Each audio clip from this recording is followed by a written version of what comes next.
ज़रीप्री अपने बाप की मौत के बाद इस दुनिया में बिल्कुल तन्हा रह गई थी। इसके बाप को मेरे हुए पूरा एक हफ्ता होगा त्यासी रह रहकर अपना बाप याद आता था, जो इससे बेहद मोहब्बत करता था और उसकी जरा सी तकलीफ पर खुद भी तड़प उठता था। ज़रीप्री के वहम गुमान में भी ये बात न थी कि एक रोज इतनी मोहब्बत करने वाला बाप इसे छोड़कर चला जाएगा। इसका दिल गम से लबरेज था और आंखों में बार बार आंसू भर आ रहे थे। इसकी ये हालत देखकर उसके घर की बूढ़ी खादमा बहुत कर रही थी। अगर उसके बस में होता तो वो ज़रीप्री की झोली में ढेर सारी खुशियाँ लाकर डाल देती, मगर वो भी मजबूर थी और सोए ज़रीप्री को दिलासा देने के कुछ भी नहीं कर सकती थी। ज़रीप्री की हालत काफी खराब हो गई थी। इसका रंग बिल्कुल जर्द पड़ गया था और वो काफी कमजोर सी नजर आने लगी थी।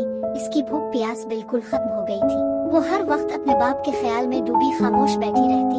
दिल ज्यादा बेचैन हो जाता तो वो सिसकियां भर भर कर रोने लगती। ऐसे वक्त में इसकी बूढ़ी खादमा इसको बड़े प्यार से कहती कि इसके रोने धोने से इसके बाप की रूह को तकलीफ पहुंचेगी, लिहाजा इसे चाहिए कि वो सब्र करे। ज़रीप्री हरगिज नहीं चाहती थी कि इसकी वजह से इसके बाप की रूह बेचैन हो, इसलिए अब इसने आंसू बहाना छोड़ दिया था, मगर उसका दिल अब भी उदास रहता था। एक रोज जब वो अपने कमरे में अपनी मसहरी पर यूं ही आंखें मूंदे लेटी थी तो बूढ़ी खादमा उसके पास ही इसके कदमों की आवाज सुनकर ज़रीप्री ने आंखें खोल दी। खादमा के हाथ में एक तह किया हुआ कागज था। इसने वो कागज ज़रीप्री की तरफ बढ़ाते हुए कहा, ज़री बेटी, तुम्हारे बाप ने मरने से पहले मुझे ये खत दिया था और ताकीद की थी कि मैं इस खत को उनकी मौत के 10 रोज बाद तुम्हें दे दूं। आज तुम्हारे बाप को इस दुनिया से गए हुए पूरे 10 रोज हो गए हैं, लिहाजा अब मैं तुम्हें उनका ये आखिरी खत दे रही हूँ। ज़रीप्री ने बेताबी से वो खत खादमा के हाथ से झपट लिया और इसे खोलने लगी। खादमा चुपचाप वहाँ से चली गई। ज़रीप्री समझ गई थी कि इसके बाप ने इस खत में जरूर कोई अहम बात लिखी होगी। खत की तह खोलते हुए इसके हाथ धीरे धीरे कांपने लगे थे। फिर वो जल्दी जल्दी पढ़ने लगी। इसके बाप ने इस खत में लिखा था, मेरी प्यारी बेटी, जिस वक्त तुम मेरा ये खत पढ़ होगी मुझे इस दुनिया से गए हुए 10 दिन हो गए होंगे। मेरी मौत ने तुम्हें बहुत रंजीदा और उदास कर दिया होगा। अगर तुम मेरी रूह को सुकून पहुंचाना चाहती हो तो खुश और खरुम रहने की कोशिश करो। तुम ये जरूर सोचती होगी कि मेरे मरने के बाद तुम इस दुनिया में तन्हा रह गई हो, मगर मेरी बेटी ये बात दुरुस्त नहीं है। अभी इस दुनिया में तुम्हारा एक भाई भी है। आज मैं एक राज से पर्दा उठा रहा हूँ।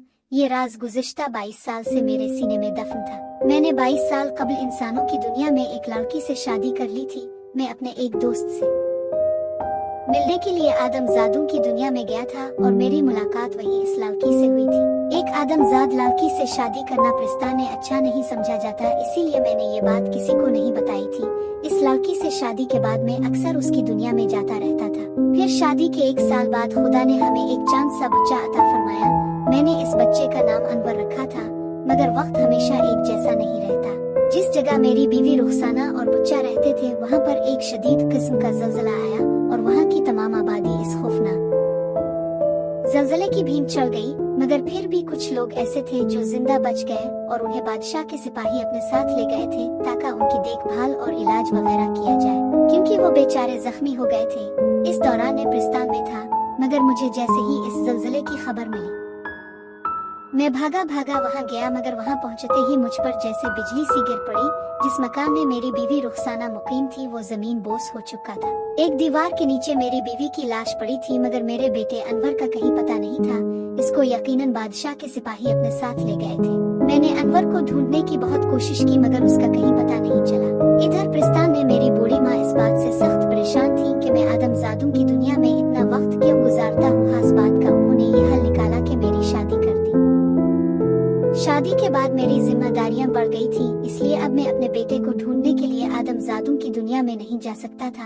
फिर शादी के कुछ अरसा बाद तुम पैदा हुई। तुम्हारी पैदाइश के 1 हफ्ता बाद तुम्हारी उम्मी बुखार में मुब्तला होकर खालिक हकीकी से जा मिले। अब तुम्हारी परवरिश का बार मेरे कंधों पर आन पड़ा था। मैं तुम्हारी परवरिश में लग गया। वक्त गुजरता रहा और तुम बड़ी हो गई, मगर मैं अपने बेटे अनवर को अब तक नहीं भूल सका हूँ। मैं अब जिंदगी से बिल्कुल मायूस हो गया हूँ। मैं ये खत इसलिए लिख रहा हूँ कि मेरे बाद तुम खुद को बिल्कुल तन्हा मत समझना। अगर हो सके तो अपने भाई अनवर को ढूंढने की कोशिश करना। मुझे उम्मीद है कि खुदा की मेहरबानी से तुम इसे पालोगी। जाहिर है तुम अनवर की शक्ल से नावाकिफ होगी, इसलिए ये जरूरी है कि मैं तुम्हें इसकी पहचान के लिए एक निशानी बता दूं। तुम्हारे भाई अनवर की पैदाइश के वक्त उसकी हथेली पर एक चमकदार सितारा बना हुआ था, जो रात को अंधेरे में झिलमिल झिलमिल करता नजर आता था। मेरी दुआ है कि तुम अपने भाई को तलाश करने में कामयाब हो जाओ। जब तुम इसे अपनी कहानी सुनाओगी तो वो तुम्हें जरूर अपनी बहन तस्लीम कर लेगा, क्योंकि जब ज़लज़ले ने तबाही मचाई थी तो इस वक्त वो 4 साल का था और खूब बातें करता था। इसे अब भी सब कुछ याद होगा। अच्छा बेटी, अब मुझे इजाजत दो, मेरा सांस अब सीने में घुटने लगा है और अब मुझ में इतनी हिम्मत नहीं रह गई कि मजीद कुछ और लिख सको। खुदा।